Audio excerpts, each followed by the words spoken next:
Dividend chapter number 8 of our syllabus. Dividend chapter मैं बोलूँगा कि एक डिसेंट चैप्टर है, एग्जाम के लिए भी डिसेंट वेटेज रखता है। हाँ, आने वाले टाइम से मैंने नोटिस किया है कि डिविडेंड से भी ये लोग क्वेश्चन डालने लग गए हैं। 5 मार्क्स के आसपास का वेटेज होता है and it's a small chapter. I would say कि out of all the 11 chapters in company law one of the नहीं, द स्मॉलेस्ट यही है। छोटा है, इजी है। आई थिंक 45 मिनट्स में ही हम लोग आराम से अच्छे से फुल डिटेल में रिवाइज कर पाएंगे। Let's start dividend.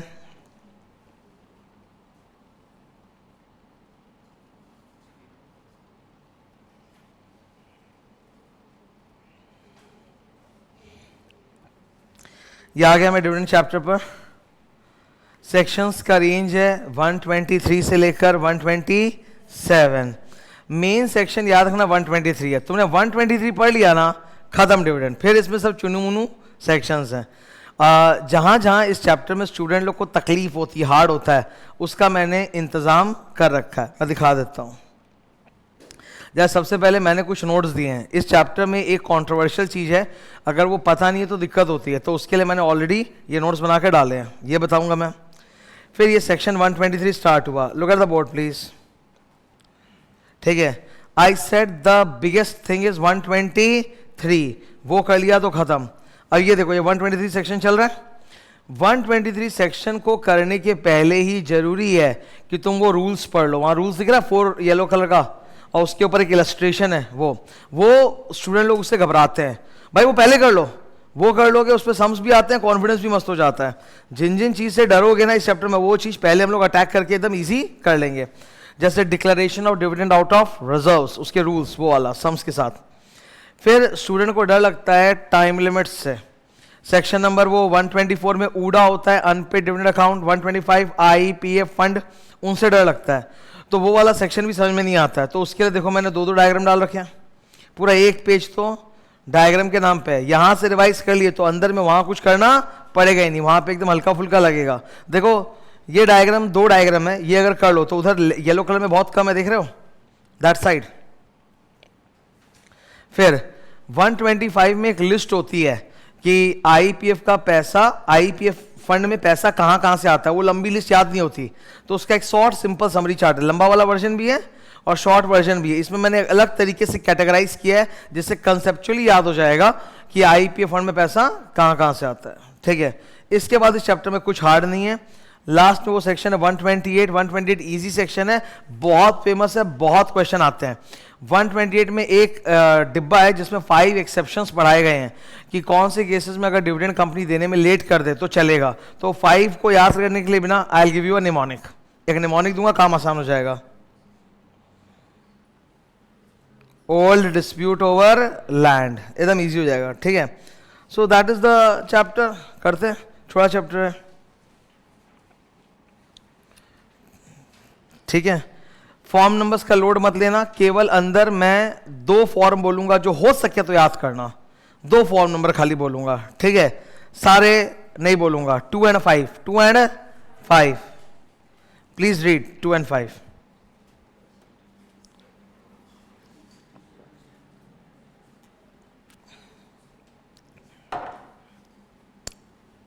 ओके, मैं दिखा दूंगा।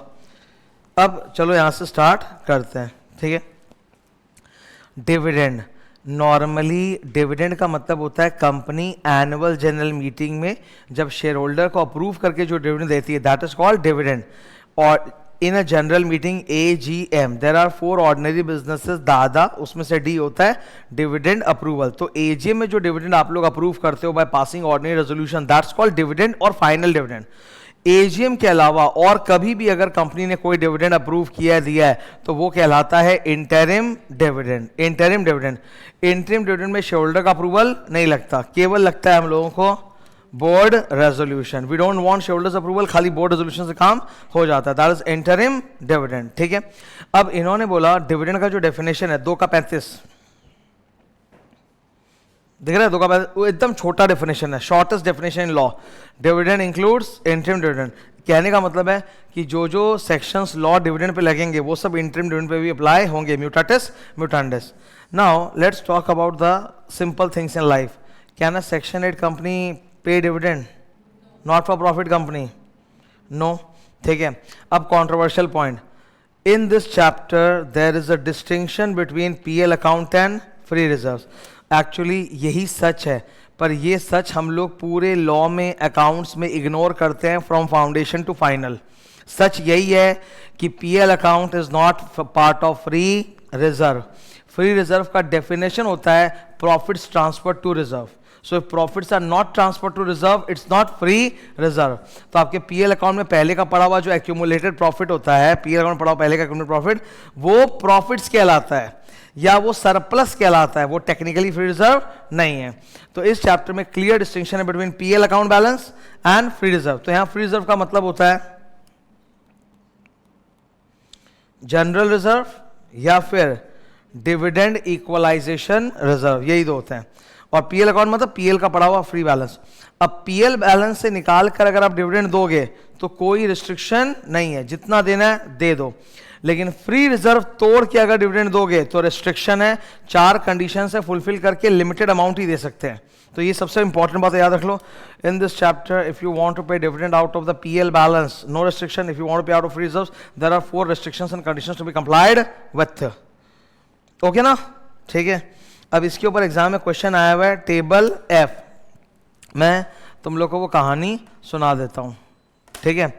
हुआ क्या, कंपनी का एक एम्प्लॉई है, उसके पास कंपनी के शेयर्स हैं, पार्टली पेड शेयर्स है। रास्ते में जा रहा था, मर गया, एक्सीडेंट हो गया। तो बोर्ड ऑफ डायरेक्टर्स ने एज अ गुडविल जेस्चर उसके परिवार वालों को बोला कि आपके पिताजी के पार्टली पेड शेयर्स जो हैं वो हम फुल्ली पेड करें, वो जो कॉल मनी हम वेव कर रहे हैं, वो जो कॉल मनी हम वेव कर रहे हैं। क्या बीओडी को ऐसा हक है? बिल्कुल, बीओडी को ऐसा हक है, दे कैन डू दैट, ठीक है। तो बीओडी ऐसा कर सकता है।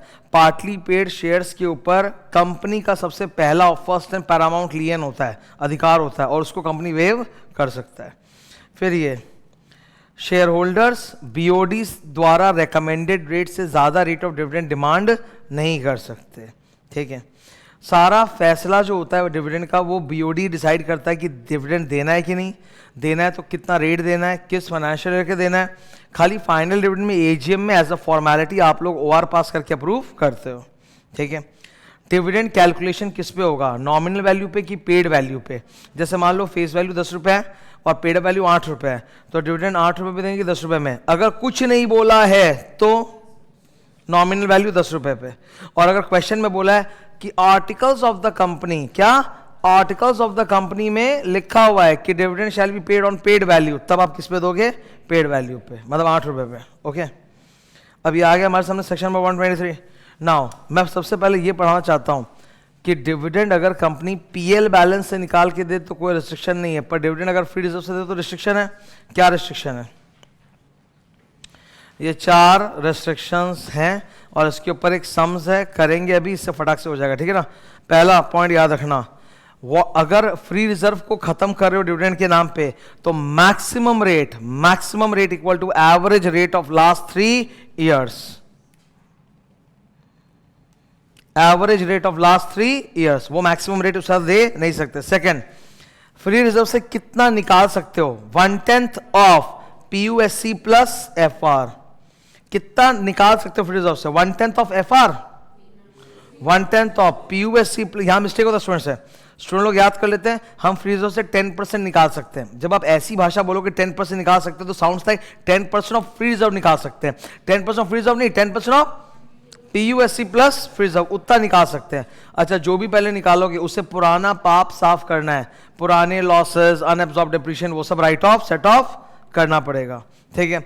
अच्छा, फ्री रिजर्व को पूरा सुखा नहीं सकते, फ्री रिजर्व में कुछ छोड़ना पड़ेगा। कम से कम क्या छोड़ना पड़ेगा, 15% ऑफ फ्री रिजर्व, 15% ऑफ, इतना कम से कम छोड़ना पड़ेगा।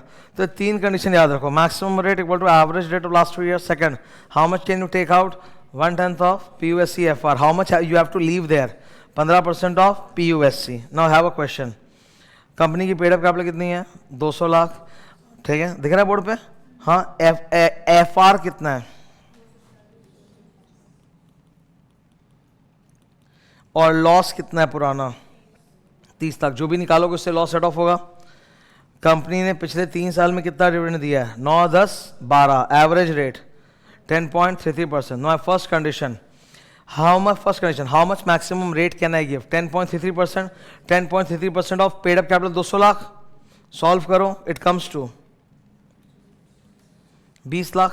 10.33% 200 lakh. 20.6 lakh. That's my first answer. Second answer. How much can I withdraw out of free reserve? 1/10 of PUSC plus FR. PUSC plus FR कितना? 440. 440 का 1/10 44 लाख निकाल लिया. उससे पहले ये 30 लाख का लॉस साफ करेंगे, है ना भाई? हाँ, 44 में से 30 माइनस करो, 14, तो 14 ही देंगे. ठीक है. थर्ड कंडीशन सेट ऑफ वाला था, कर लिया. फोर्थ कंडीशन, आपको अपने फ्री रिजर्व में कम से कम कितना छोड़ना पड़ेगा? 15% ऑफ PUSC. 15% ऑफ 200, 30 लाख. मतलब मुझे अपने 240 लाख के फ्री रिजर्व में 30 लाख छोड़ना पड़ेगा. तो मैं निकाल कितना सकता हूं? 210 लाख. तो निकाल लिया 210 लाख. अब वो 210 लाख से पहले 30 लाख का लॉस लेस होगा. कितना बचा? 180. तो हाउ मच कैन आई पे? 180. ये सारे कंडीशंस हो गए. अब इनमें से जो लोअर है वो क्या है? 14 लाख. तो हाउ मच कैन आई पे? 14 लाख. परसेंटेज में कितना है? पेड अप कैपिटल 200 है, तो 200 पे 14 लाख मतलब 7%. तो आप मैक्सिमम कितना दे सकते हो? 7%. ठीक है. तो फ्री रिजर्व से दोगे तो ड्रामा है, और PL से दोगे तो ड्रामा नहीं है. Are we okay? एक चीज बता रहा हूं, मिक्सचर अलाउड है. ध्यान से मिक्सचर अलाउड है. मिक्सचर मतलब सर सुनिए, फ्री रिजर्व से कितना दे सकते हैं as per this question? 14 lakh. अब मान लो कि मेरे पास थोड़ा PL बैलेंस भी पड़ा हुआ है. मेरे पास जितना डिविडेंड बांटना है उतना PL बैलेंस पड़ा हुआ नहीं है, पर थोड़ा बहुत PL बैलेंस है. तो PL बैलेंस भी यूज करना तो पूरा यूज कर सकते हो. मान लो मेरे पास 10 लाख का PL पड़ा है, तो ये 14 और वो 10, 24 लाख निकाल के दे सकते हैं. समझे क्या? Are you getting my point? ठीक है. कोई दिक्कत तो नहीं है? अगर आपके पास थोड़ा PL पड़ा हुआ है तो वो भी सर आप दे सकते हो, कोई दिक्कत नहीं है. एक ऐसी कंपनी है जो अपना फ्री रिजर्व टच नहीं कर सकती, 100% गवर्नमेंट कंपनी. 100% गवर्नमेंट कंपनी का मालिक कौन है? सिर्फ गवर्नमेंट. तो गवर्नमेंट अपनी कंपनी को जबरदस्ती का लूटेगी नहीं कि प्रॉफिट है नहीं फिर भी डिविडेंड देना है तो फ्री रिजर्व तोड़ेंगे. Not allowed. यहाँ नीचे देखो,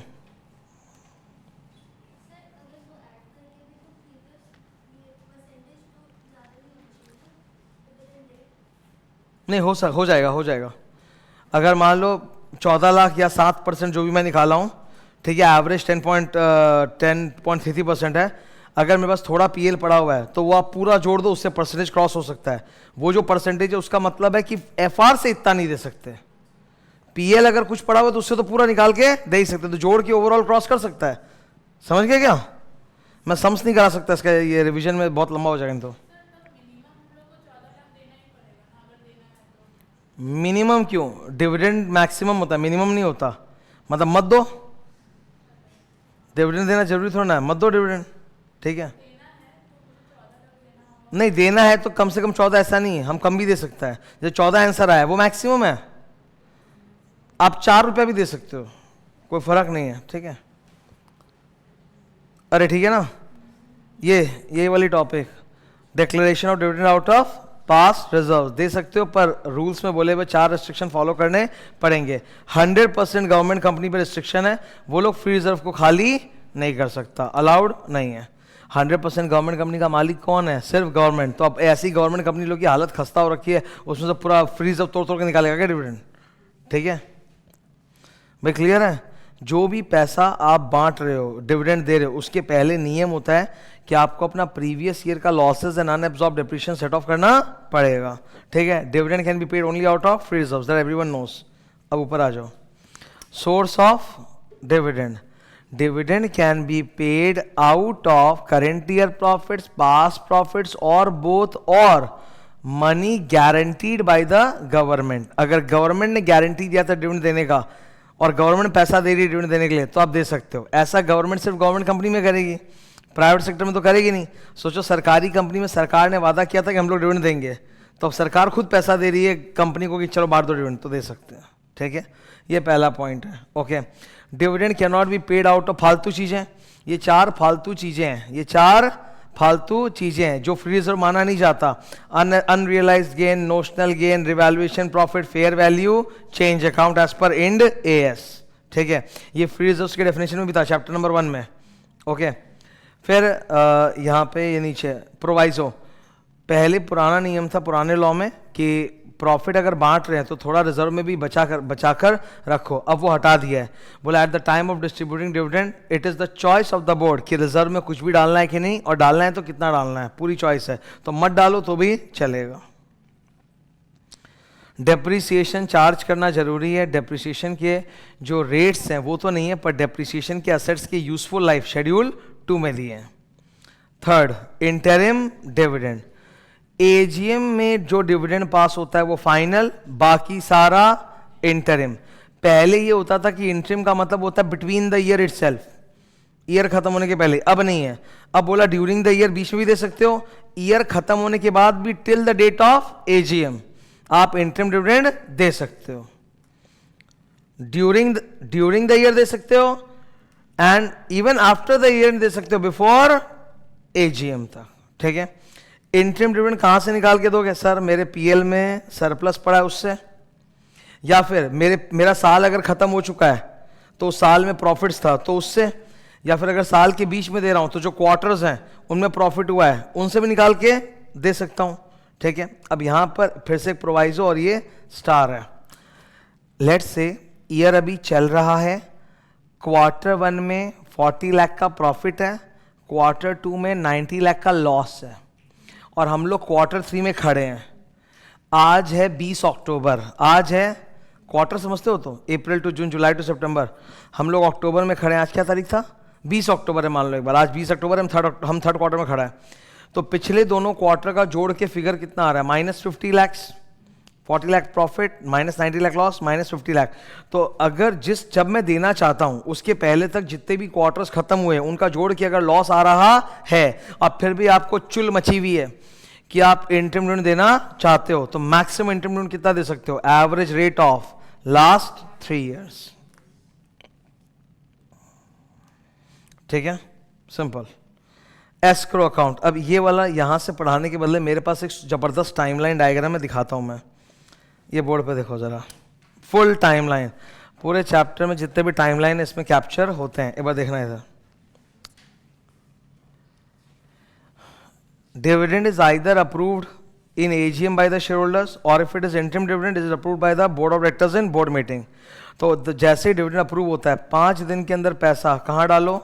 एस्क्रो अकाउंट, एक सेपरेट बैंक अकाउंट खोला जाएगा जिसका नाम है dividend of x limited account, और उसमें वो पैसा डाल दिया जाएगा। 5 दिन के अंदर एस्क्रो अकाउंट में डालना है। ठीक है, एंड 30 दिन के अंदर तो वो पे ऑफ हो जाना चाहिए। ये 5 डेज और 30 डेज पैरेलल चल रहा है। It is not 5 + 30, the 5 is with in the 30। तो 30 डेज के अंदर डिविडेंड पे हो जाना चाहिए। 30 डेज के अंदर डिविडेंड पे हो जाना चाहिए या पोस्ट हो जाना चाहिए, मतलब कंपनी ने चेक पोस्ट कर दिया, भले आपको मिला अभी तक नहीं हो, तो 30 डेज के अंदर डिविडेंड शुड बी पेड और पोस्टेड। 30 दिन खत्म होने के बाद जो भी डिविडेंड वापस आ गया हमारे पास, अनपेड डिविडेंड, क्या बोला? Unpaid unclaim dividend. जैसे मान लो डिविडेंड कंपनी ने चेक से भेजा आपके घर पे और आपका घर बंद था, चेक वापस आ गया, तो नियम है 7 दिन के अंदर कंपनी उसको एक सेपरेट एस्क्रो अकाउंट में डालेगी जिसका नाम है ऊडा, अनपेड डिविडेंड अकाउंट, इसमें डाल देगी विद इन 7 डेज। अब यहां पर मेरा ऐसा मानना है कि लॉ मेकर से गलती हुई, इन्होंने एकदम स्ट्रिक्ट बोल रखा है कि ऊडा में पैसा कब तक जाना चाहिए? With in 7 days of the expiry of 30 days. Sir मान लो कि हमने 30th डे को पोस्ट किया था, आपके घर पे जाएगा, वापस आएगा, उसी में 14 दिन लग गए, तो हम 7 दिन में ऊडा में डालेंगे इसे। पर लॉ बनाने वाले ने ऐसे ही लिखा, बोला वो आपका हेडक है, कब तक ऊडा में डाल देना है unpaid dividend? 7 days of the expiry of 30 days, वरना ब्याज लगेगा। क्या लगेगा? ब्याज। Sir how much? ब्याज 12, ऊपर देखो, हाउ मच ब्याज? 12%। अगर आपने ऊडा में पैसा 7 दिन में नहीं डाला तो ब्याज कितना लगेगा? 12%। ठीक है, और 7 साल तक वो पैसा अगर ऊडा में पड़ा रह गया तो वो सरकारी खजाने में चला जाएगा IEPF 7 साल के बाद, ठीक है। लेकिन चिंता की बात नहीं है, 7 साल बाद वो IEPF में चला गया तो IEPF में जाने के बाद भी शेयर होल्डर होश में आके अपना पैसा मांग सकता है। उसके लिए फॉर्म होता है IPF 5, याद रखना है, IPF 5 स्टार 5, IPF नहीं, IEPF 5, ठीक है, मांग सकते हो आप पैसा। अच्छा, नॉर्मली नियम ये है कि डिविडेंड पे किया जाएगा आप लोग को विदिन 30 डेज। अगर कंपनी 30 डेज के अंदर आपको डिविडेंड नहीं देती है तो फिर ब्याज देना पड़ेगा 18%। तो 30 दिन में या डिविडेंड दे दो, नहीं तो ब्याज कितना लगेगा, 18%, ठीक है। एक क्वेश्चन बोलता हूँ, एग्जाम में आया हुआ है, एक वो है शेयर होल्डर, ठीक है, एग्जाम का क्वेश्चन है। शेयर होल्डर का नाम था रंजन। रंजन ने क्या किया, ही उसको डिविडेंड नहीं मिला, 2 महीने हो गए, जब डिक्लेयर किया था तब से 2 महीने हो गए, अब मिला है। तो अगर डिविडेंड डिक्लेयर होने से 2 महीने में मिला है तो लेट कितना हुआ है, डिले कितना हुआ है, 1 मंथ। भाई 30 दिन तो नियम ही है, तो आपको 2 महीने बाद मिल गया तो डिले कितना, 1 मंथ, तो 1 मंथ का ब्याज मिलेगा। रंजन इज डिमांडिंग अ ब्याज of 20% per annum from the company. How much he will gate, 20% की 18%? तो रंजन विल सक्सीड क्या, तो तुम बोलोगे no, he will get only 18% per annum, not 20%। Clear है, ये एग्जाम का आया क्वेश्चन है। ओके सो सर, ये तो अभी तो देखो क्या बोला है, एस्क्रो अकाउंट, एक बार डिविडेंड डिक्लेयर हो जाए तो 5 दिन के अंदर पैसा एक सेपरेट बैंक अकाउंट में जमा होगा, एस्क्रो अकाउंट में, ठीक है। वो एस्क्रो अकाउंट कौन से बैंक में खोलते हैं, शेड्यूल्ड बैंक, वेरी गुड। अच्छा, यहाँ पे फिर से मैं क्या देख रहा हूँ, 100% गवर्नमेंट कंपनीज को एग्जाम्पशन है, क्योंकि उनका डिविडेंड तो सेंट्रल गवर्नमेंट को मिलेगा ना, तो उनके लिए भाई ये 5 दिन में एस्क्रो अकाउंट में डालना जरूरी नहीं है। किसको डिविडेंड दोगे, शेयर होल्डर, दिख रहा है, शेयर होल्डर और इज ऑर्डर, मतलब उसने अगर किसी को एंडोर्स किया है चेक वगैरह तो उसको, या फिर सीधा बैंक में, और इज बैंकर, बैंक में पैसा, आजकल डिविडेंड का पैसा सीधा बैंक में आता है इलेक्ट्रॉनिक क्लियरिंग से। घर में खाली ECS की चिट्ठी आती है कि आ गया और आपके अकाउंट में सीधा क्रेडिट हो जाता है, प्रोवाइडेड अपने बैंक अकाउंट का डिटेल कंपनी को दिया है तो। ओके, डिविडेंड आपको कैसे मिलेगा, ऑलवेज मनी नेवर काइंड, सामान नहीं दे सकती कंपनी आपको डिविडेंड में, ठीक है। कंपनी ये कतई नहीं कर सकती कि आपके घर में डिविडेंड के नाम पे पैसा नहीं बेच के गिफ्ट बास्केट भिजवा दिया अपने गुड्स का, वो अलाउड नहीं है।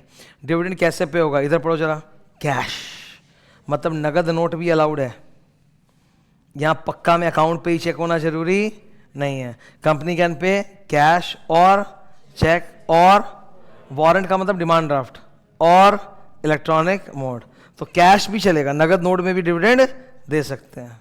क्लियर है ना, ये एक्सपेंस थोड़ी ना है कि 10,000 के ऊपर का एक्सपेंस अकाउंट पे ही चेक, ये एक्सपेंस थोड़ा ना, dividend is the distribution of profit, तो कैश में भी देना अलाउड है। तो कंपनी आप लोग को नोट में भेज रही है, ठीक है, ये भी हो सकता है, या आप ऑफिस पे आके नोट में कलेक्ट कर रहे हो। निधि कंपनी में ऐसा ही होता है, निधि कंपनी में चवन्नी टाइप के शेयर होल्डर्स घूमते रहते हैं। निधि कंपनी हैज गॉट हजारों शेयर होल्डर्स, एकदम चवन्नी टाइप के एक शेयर का, अगर कंपनी 10% मतलब 1 रुपया, तो आ जाना रेजगारी लेके चले जाना ऑफिस में, वहाँ यही होता है।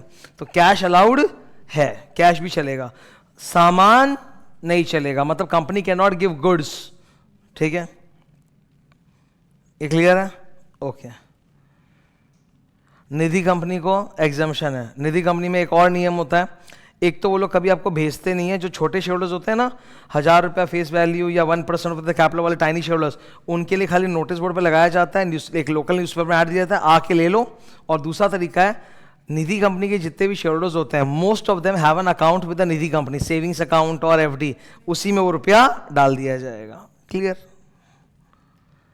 अगर कंपनी ने डिपॉजिट्स का रीपेमेंट करने में डिफॉल्ट कर रखा है तो डिविडेंड बांट नहीं सकती, ये तो सही बात है। डिपॉजिटर का डिपॉजिट FD मैच्योर हो गया, उनका पैसा चुका नहीं रहे हो और यहाँ डिविडेंड ऐसे बांट रहे हो, तो ये अच्छी बात नहीं है। That completes 123। Now I will move to 124। अभी देखो 124, 125 जिससे डर लगता है एकदम आसानी से होगा through the help of this diagram. Look at the diagram please.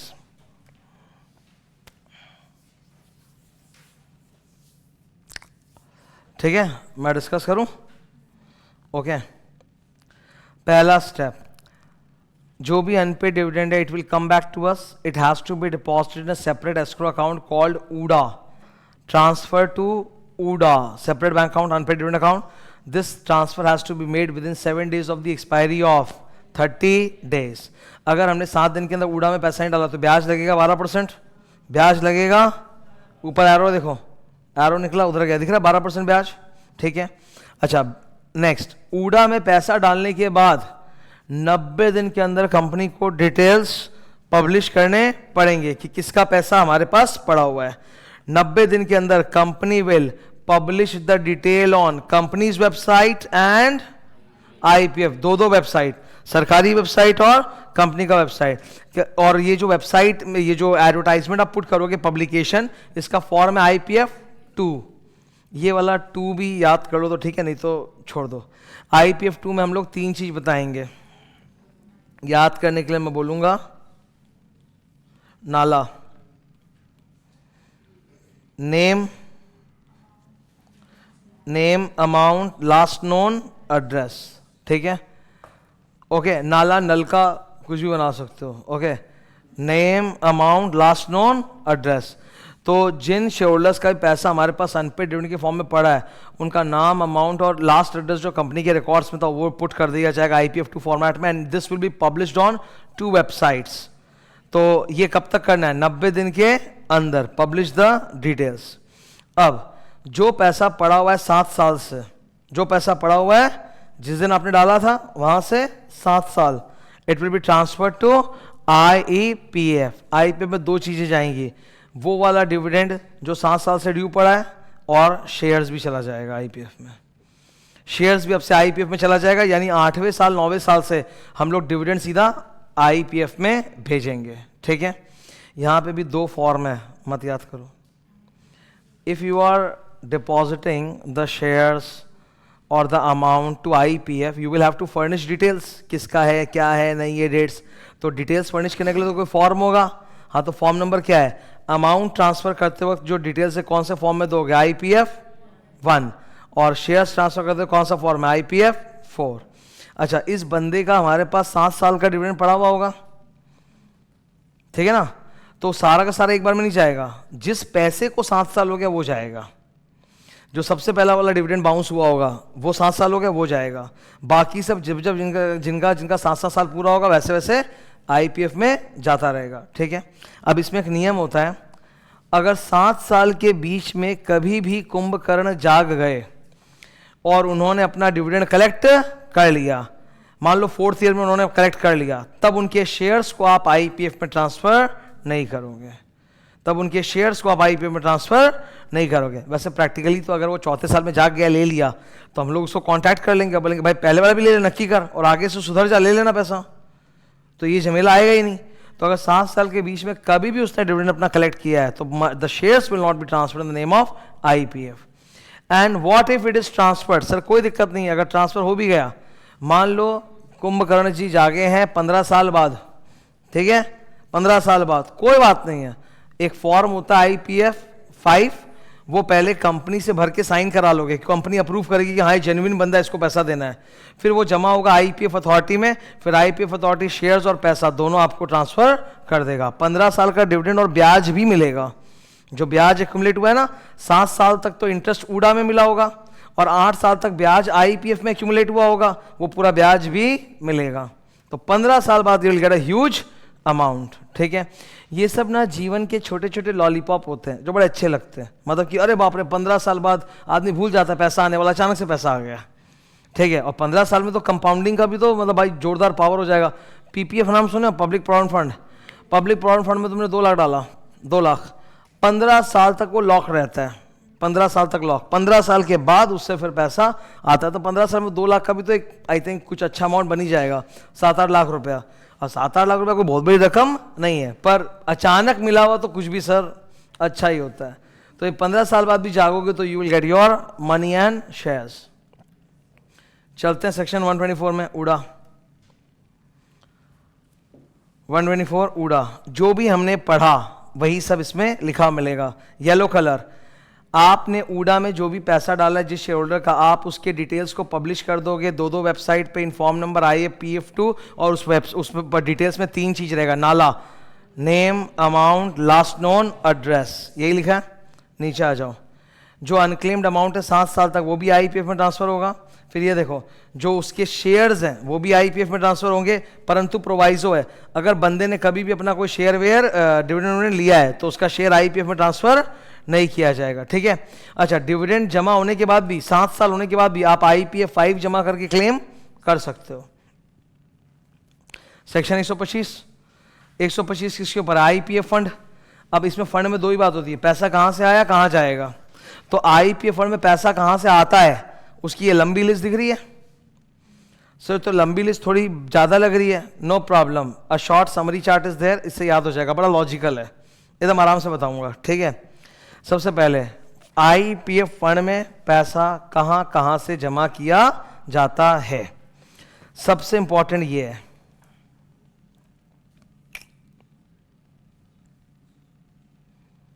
ठीक है। सबसे इंपॉर्टेंट ये है, कुछ ऐसे अमाउंट्स हैं जो कंपनी के पास अनपेड धरे हुए हैं 7 साल से, एक तो डिविडेंड है पर और भी 5 अमाउंट्स हैं, याद करने के लिए DDD fap, D dividend, D deposit, D debenture. जैसे डिविडेंड वापस आ गया, डिपॉजिट रीपे करने पे वापस आ गया, डिबेंचर का रिडेम्पशन करने पे पैसा वापस आ गया। वो शेयर होल्डर नहीं है घर पे, डिबेंचर होल्डर घर पे नहीं है, डिपॉजिट घर पे नहीं है, बंद होके आ गया। अभी तुमको लगता होगा सर घर पे कौन नहीं रहता, तुम नहीं रहोगे घर पे। जैसे अब तुम ही सोचो, तुम लोग जब क्वालिफाई कर जाओगे सीए पूरा फुल, इंटर नहीं फुल, तब तुम नौकरी कहीं जाओगे बाहर, है ना। जनरली हम लोग करियर बनाने के लिए वहाँ जाते हैं जहाँ हमको मैक्सिमम अपॉर्चुनिटीज़ मिलता है, तो तुम शहर चेंज करोगे, जब तुम जॉब चेंज करके जाओगे कहीं तो वहाँ तो अकेले रहोगे ना, ठीक है। ऐसा थोड़ा कि वेट ही करें बस डिग्री मिल जाए शादी कर लेंगे, नहीं, तो उस वक्त अकेले ही रहोगे और अलग शहर में रहोगे। अब वहाँ पर तुम अपना जो एड्रेस जमा वमा कर दोगे, मान लो तुमने अपना नया एड्रेस अपडेट कर दिया, तो उस एड्रेस पे यू तो आर नॉट अवेलेबल ओनली, तुम तो 12 घंटा ऑफिस में रहोगे, ठीक है। तो वो जो भी आएगा वो तो चेक वेक वापस जाएगा ही ना, तो वैसा केस है। तो डिविडेंड भी हो सकता है, डिपॉजिट भी हो सकता है, डिवेंचर भी हो सकता है, प्रेफरेंशियल भी हो सकता है, ठीक है। Fractional shares in case of amalgamation का कैश हो सकता है, अब वो मैं समझाऊंगा नहीं, टाइम लगता है, रिवीजन है ये, ठीक है। फ्रैक्शनल शेयर्स का कैश हो सकता है, एप्लीकेशन मनी हो सकता है कि आपने शेयर एप्लीकेशन मनी दिया था वो रिफंड आया, तो ये सारा पैसा 6 अमाउंट 7 साल तक कंपनी अपने पास रखती है, इसके बाद it goes to IPF fund. अच्छा, और आप सोचो, इवन इन कंपनीज एक्ट 1956 भी ऊडा और आईपीएफ का कंसेप्ट था, तो उनमें जो पुराना पड़ा हुआ ऊडा और पुराना पड़ा हुआ आईपीएफ है वो भी इस फंड में आएगा। अब सुनो, इन पे जो इतना सारा ब्याज एक्यूमुलेट हुआ होगा ऊडा में वो, और आईपीएफ में भी तो ब्याज एक्यूमुलेट होता रहता है, वो पूरा ब्याज भी तो आएगा। अरे भाई, तो फंड है ना, इस फंड के अंदर तकरीबन मैं आपको बता रहा हूं 4 से 5 हजार करोड़ रुपया है, मतलब इतने सारे लोग जिनका दरवाजा बंद था, समझ रहे हो, इतना पैसा। हाँ, उसमें तो इंटरेस्ट भी तो भाई एक्यूमुलेट हो रहा है, 5 हजार करोड़ पे जो इंटरेस्ट एक्यूमुलेट होगा, मजाक चल रहा है क्या? वो तो फंड एकदम जोर से ग्रो करता जाएगा, हर साल 400 500 करोड़ से ग्रो करेगा, तो वो पूरा इंटरेस्ट इनकम, और ऊडा में भी तो 7 साल का इंटरेस्ट जमा हुआ था, वो भी आएगा। और सुनो, गवर्नमेंट भी इसमें कुछ गुल्लक में डालती रहती है, जिसको हम लोग बोलते हैं गवर्नमेंट ग्रांट, गवर्नमेंट डोनेशन, ठीक है। अच्छा, सेक्शन नंबर 38 याद दिलाता हूं, प्रोस्पेक्टस में, हाँ, इन्वेस्टर ने नकली नाम से एप्लीकेशन दिया था, तो उससे हमने बेनिफिट छीना था, छीन के विक्टिम्स को दो या फिर इस फंड में आएगा, तो वो वाला पैसा। और आईपीएफए में भी जो इन्वेस्टमेंट्स होते हैं उस पर जो रिजल्टेंट बेनिफिट्स होते हैं वो। अच्छा, एक बार 7 साल बीत गए तो शेयर भी तो चला जाएगा, तो अब 8वें 9वें 10वें साल का जो डिविडेंड है वो भी तो इसमें आता जाएगा, resultant benefits from the shares transfer to IPF है, तो ये सारा इसमें आ रहा है, ठीक है। अब इतने सारे पॉइंट्स है, अगर गलती से एग्जाम में आ गए 4 मार्क का, तुम आराम से 7-8 तो लिख ही सकते हो, कम से कम 6 पॉइंट 7 साल वाले डीडी फैप तो लिख ही दोगे, ठीक है।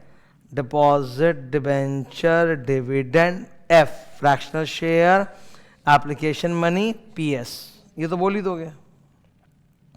इस फंड का इस्तेमाल कहाँ किया जाएगा? जिनका पैसा आया है, अगर वो लोग कल को उठ के आ गए पैसा अपना मांगने आईपीएफ 5 देके, तो उनको रिफंड करेंगे। जैसा नाम वैसा काम, इन्वेस्टर, एजुकेशन प्रोटेक्शन।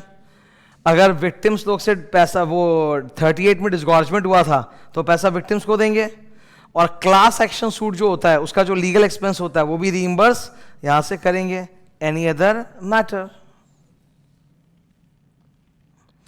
अब ये डिटेल्स दिए हुए आईपीएफ अथॉरिटी के, भारत सरकार ने इस फंड को मैनेज करने के लिए एक अथॉरिटी बना रखी है आईपीएफ अथॉरिटी, उसमें एक चेयरमैन होता है, मेंबर्स होता है, ये सब, तो वो डिटेल्स है। इस फंड का अकाउंट्स ऑडिट कौन करवाएगा? CAG, सरकारी है ना, कॉम्प्ट्रोलर ऑडिट वही करवाएगा, वो ज्ञान है बकवास। Section number 126, transfer of shares. Transfer of shares, transferor transferee, इसने इसको शेयर्स बेचा, अभी तक कंपनी के रिकॉर्ड्स में ये रजिस्टर नहीं हुआ है, तो जब तक शेयर ट्रांसफर रजिस्टर नहीं हो जाता उस पे जो भी अमाउंट होता है वो हम लोग ऊडा में रखते हैं, और वो शेयर्स को भी हम लोग उस पर अगर कोई बोनस वगैरह दिया जा रहा है तो वो हम लोग अबेयंस में रखते हैं। अबेयंस मतलब होल्ड पे रखते हैं जब तक कि डिसाइड नहीं हो जाए। तो transfer the dividend on such pending shares transfer into UDA and keep the bonus etcetera right shares into abeyance. Abeyance का मतलब होल्ड पे रखना। ओके, अब ये है 127। एक बार अगर डिविडेंड अप्रूव हो गया, ठीक है, चाहे फाइनल डिविडेंड हो चाहे इंटरिम डिविडेंड हो, ठीक है, इट विल बी पेड और posted within 30 days. Paid और posted within 30 days, otherwise penalty, directors के ऊपर 2 साल की जेल। वाओ, खाली पैसा थोड़ा सा लेट दिया तो जेल हो जाएगा। And penalty 1000 rupees per day. अब मुझे ये वाला जो पनिशमेंट लग रहा है थोड़ा डिसप्रपोर्शनेट है भाई। 30 दिन से ज़्यादा लेट हो गया तो बोलता है डायरेक्टर्स को जेल में डाल देंगे, और जेल और पेनल्टी के बीच में एंड डाला है। और पेनल्टी तो आपने औकात में रखी है 1000 रुपया पर डे, पर जेल आपने बेऔकात की कर दी, 2 साल का जेल एंड 1000 रुपया पर डे पेनल्टी। तो थोड़ा सा अजीब टाइप का, इंपॉर्टेंट है, याद रखना है। ओके, अच्छा, कंपनी को भी सजा मिलेगी, कंपनी उस पर ब्याज देगी 18%, कंपनी ब्याज देगी 18% पर एनम जितना लेट होगा ना। ये बड़ा फेमस है, येलो कलर। 5 सिचुएशंस ऐसे हैं जब 30 डेज से ज़्यादा लेट भी हो जाए तो कंपनी को और डायरेक्टर्स को सजा नहीं मिलेगी। वो 5 केसेस याद करने का निमोनिक है: old dispute over land, old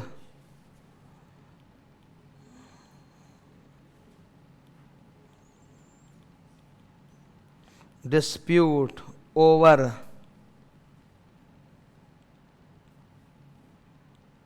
land, ठीक है। ओल, operation of law. Operation of law का मतलब है बंदा मर गया है, पता नहीं वारिस कौन है, तो इसमें कंपनी की तो गलती नहीं है। या बैंकरप्ट हो गया है तो लिक्विडेटर खुद बोल रहा है मुझे टाइम लगेगा, तो फिर कंपनी गलती नहीं है, कंपनी होल्ड पे रखेगी पैसा को कि लिक्विडेटर को देगी बैंकरप्ट मेंबर को। क्योंकि सोचो लिक्विडेटर ने कंपनी को इन्फॉर्मेशन दे दिया कि मैं आ चुका हूँ कोर्ट द्वारा, और कंपनी ने फिर भी उस इंसॉल्वेंट मेंबर को पैसा दे दिया, तो वो तो भूखा नंगा ऐसे ही था, वो पैसा लेके भाग जाएगा, तो कंपनी होल्ड पे रखेगी पैसा। This is operation of law. Operation law में 2 चीज आता है, इंसॉल्वेंसी और डेथ। सेकेंड, डी से डायरेक्शंस। शेयर होल्डर ने कंपनी को कुछ स्पेशल डायरेक्शंस दिए थे कि प्लीज मुझे ऐसे पे करना, and the directions could not be complied with, and company communicated कि आपका डायरेक्शन हम फॉलो नहीं कर पाएंगे, तो फिर कंपनी वहां पे बच गई। इसमें एक एग्जांपल, एक क्वेश्चन आया था कि एक शेयर होल्डर है, उसने कंपनी को रिक्वेस्ट किया कि प्लीज मुझे ऐसे देना, और उसने जो डायरेक्शन दिया वो कंपनी फॉलो नहीं कर पाई, पर कंपनी से गलती हो गई, कंपनी डिड नॉट कम्युनिकेट कि हम नहीं कर पाए, तो फिर उस केस में कंपनी लायबल हो जाएगी। देखो यहाँ लिखा है ना, and it was communicated to the share holders that your direction could not be complied with. Old हो गया डिस्प्यूट, जहां ट्रांसफर ट्रांसफरी के बीच में डिस्प्यूट है, किसको मिलेगा, ठीक है। या फिर मरने के बाद लीगल हेयर में डिस्प्यूट है, किसको मिलेगा। Land, lawfully adjusted, set off कर दिया हमने कॉल्स इन अरियर के साथ, dividend has been lawfully adjusted, set off against calls in arrear. And, not due to companies default, मतलब और कोई रीजन जहां कंपनी की कोई गलती नहीं है, तो कंपनी बच जाएगी। फिर से निधि कंपनी आ गया, निधि कंपनी बोला अगर डिविडेंड का अमाउंट जो हम शेयर होल्डर को दे रहे हैं वो 100 रुपए से कम है, वो होना ही है सर। निधि कंपनी में टाइनी शेयर होल्डर्स की भरमार होती है, एक शेयर वाले, अब उनको आप 1-1 रुपया 2-2 रुपया भी दोगे तो बहुत ही कम है, तो वो घर पे भेजोगे नहीं, उसका कॉस्ट और ज़्यादा लग जाएगा। बल्कि लोकल लैंग्वेज में लोकल न्यूज़पेपर में ऐड देंगे, नोटिस बोर्ड पे 3 महीने तक लगा के रखेंगे, आओ आके ले जाओ, ठीक है। अब मैं एक बात बताऊं, इतना झमेला कोई नहीं करना चाहता। निधि कंपनी डिविडेंड देती ही नहीं है, निधि कंपनी डिविडेंड देती ही नहीं है। नेक्स्ट सुनो, this chapter applies to both private and public company. Private companies भी इतना झमेला चाहती नहीं है, डिविडेंड देती ही नहीं है, क्योंकि देंगे तो पहले कंपनी लॉ, फिर वो जो प्राइवेट कंपनी का शेड्यूल रिसीव करेगा, फिर इनकम टैक्स कूद के आ जाएगा भिखमंगा की तरह कि टैक्स दो। तो प्राइवेट कंपनी डिविडेंड देती ही नहीं है, ठीक है। डिविडेंड देने का ये पूरा कार्यक्रम जो हम लोग पढ़ रहे हैं, इतना कौन करता है? Listed companies. क्योंकि लिस्टेड कंपनीज को हमेशा एक ही चिंता होती है, मुकेश अंबानी को हमेशा एक ही चिंता होती है कि भाई मेरा शेयर प्राइस नीचे नहीं जाए, हमेशा बढ़ते जाए बढ़ते जाए बढ़ते जाए। तो डिविडेंड की घोषणा करने से वो बूस्ट मिलता है, यही पर्पस है और कुछ नहीं। अब मैं देख रहा हूं अंत में ये 2 लाल लाल टॉपिक है, ये 2 लाल लाल टॉपिक बकवास है, आईसीए की किताब में डाले हुए हैं, तो अब इसे मुझे भी डालना पड़ेगा। इन्होंने बताया इंटरिम और फाइनल में फ़र्क क्या होता है, ठीक है। फिर इन्होंने बताया cumulative preference share, non cumulative preference share, equity share, सब बकवास कंसेप्ट है, not important. This completes our dividend chapter, ठीक है। छोटा चैप्टर था, सिंपल हो गया आराम से। और इसको रिवाइज करने में सबसे बड़ा जो रोल है ना, वो एक तो वो इलस्ट्रेशन का था कि फ्री रिजर्व तोड़ के देना है तो 4 कंडीशंस क्या है, और दूसरा वो 2 डायग्राम्स का, उससे वो फटाफट रिवाइज हो जाता है। ये चैप्टर ऐसा है कि आ भी सकता है, नहीं भी, वेटेज 5 मार्क्स टाइप से रहेगा।